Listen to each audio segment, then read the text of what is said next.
Hi Aquarius, Sun and Rising. Welcome to your October 2024 Astro Update. It's Rena here. So on the 2nd of the month, we have a solar eclipse at 10 degrees of Libra. Libra is a fellow air sign, so it forms a trine to your sun or ascendant.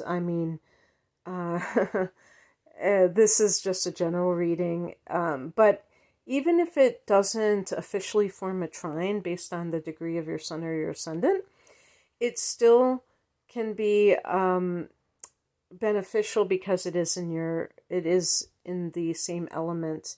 So there is something that it has in common. The Libra for you is the 9th house, which is the house of Sagittarius in astrology, and it's very expansive. It deals with long distance travel, the higher mind, including higher education or academia, but also the God house, any way that you expand yourself, whether geographically or spiritually or intellectually. And so you can see, a solar eclipse is a powerful new moon. You can see, in some cases, increased opportunities here. Definitely, there might be some kind of a shakeup in general.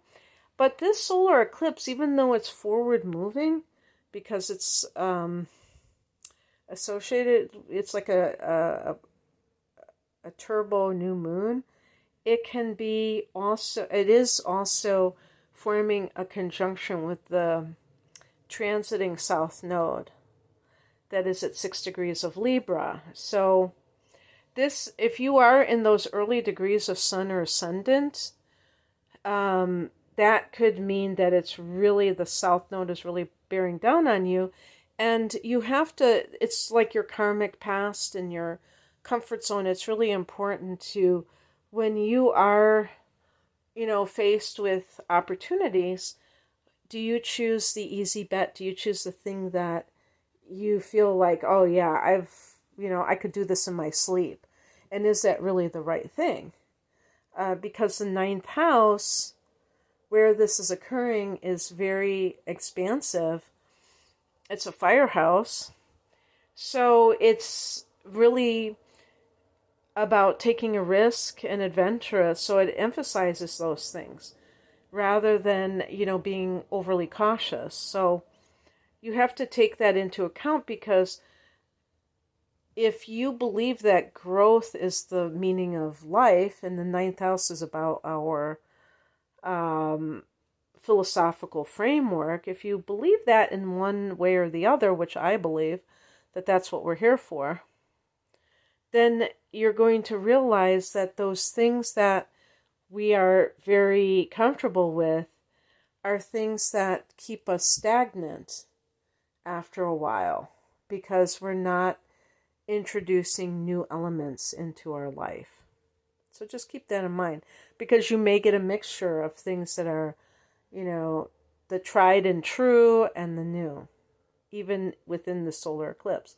On the 9th, Jupiter goes retrograde at 21 degrees of Gemini, and this is another air energy, This isn't something that is dependent on this time of year the same way that the solar eclipse would be, but because the Jupiter happens to be in Gemini, and this is for you the 5th house of love and creativity. Also the business that you own. So if you are somebody who is an entrepreneur, and even if this is not your main gig and you're doing it on the side, there could be new avenues of growth that you are able to rework. New opportunities. Have you experienced, if you are a single Aquarius person, an increase in dating opportunities? Because that's what Jupiter in the 5th is supposed to produce. Maybe there was a specific person that you really wanted to date during this time, and you could never quite get the timing right. This might be the time. So as Jupiter goes retrograde here, it can also bring within yourself this reflection on what is really my values as it pertains to art, creativity, if you are an artist. An example would be, do I just want to make money from this?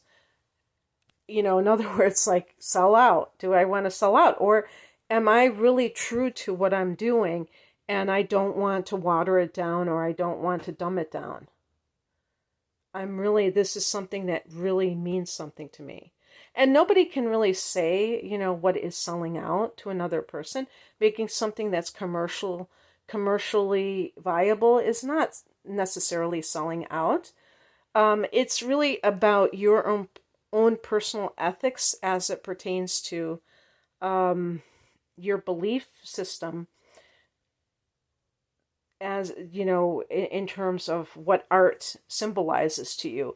Also, this could be true, looking within ethically for a business that you have. Is it something that you feel is beneficial for others? Or is it, do you think that maybe it's not necessarily so? Sometimes we start out doing something thinking that it's really going to help others, and then we see that it really isn't, and that's okay. We can revise how we feel about things. We don't have to just stick with it to the death. That's being very pig-headed, and it's better to, as far as I'm concerned, it's better to be open to change, not be rigid about these things. On the 11th, Pluto goes direct at 29 degrees of Capricorn. In your 12th house, you might be having quite a lot of fun, Aquarius. Needless to say, I'm joking a little bit, but it actually could get a little bit better, because when Pluto is retrograding in the 12th, you cannot hide from your own shadow at this point. And this shadow might be, something that you've dealt with for lifetimes. This is really a great opportunity, since you're only going to have Pluto in Capricorn for the next 5 weeks, to really, now that it's moving forward, to really root out any kind of self-defeating patterns, or even karmic baggage. And then it goes back into your sign on November 19th. Now, this is one of those examples where, individual charts, even when it goes back into Aquarius, if your rising sign is 5 degrees of Aquarius, it's still going to be in your 12th house. Maybe I think throughout 2025, it'll still be there. I can't remember how high it gets in 2025, but I don't think it gets more than 3 degrees or so.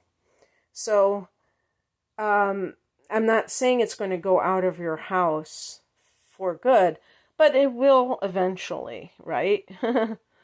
And then you'll never have it in the 12th again. But, this could be a very powerful time for some of you to experience that,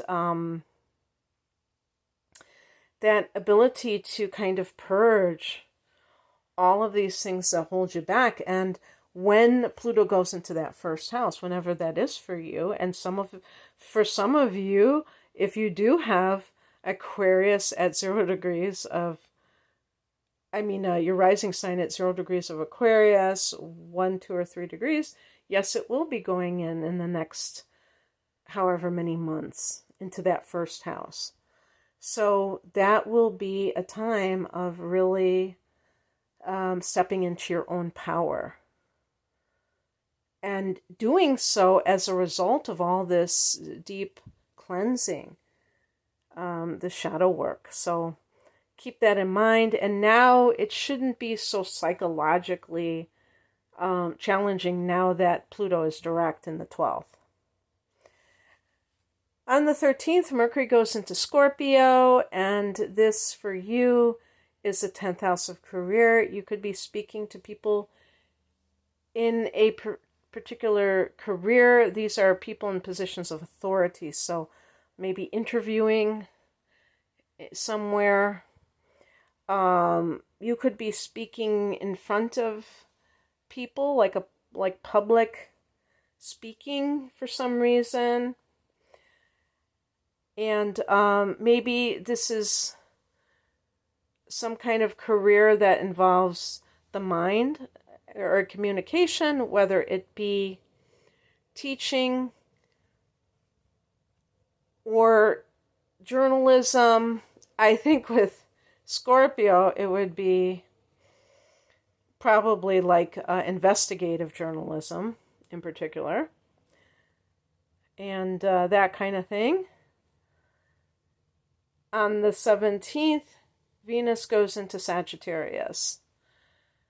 Venus in Sagittarius is a friendly angle to you. That is the 11th house of gains.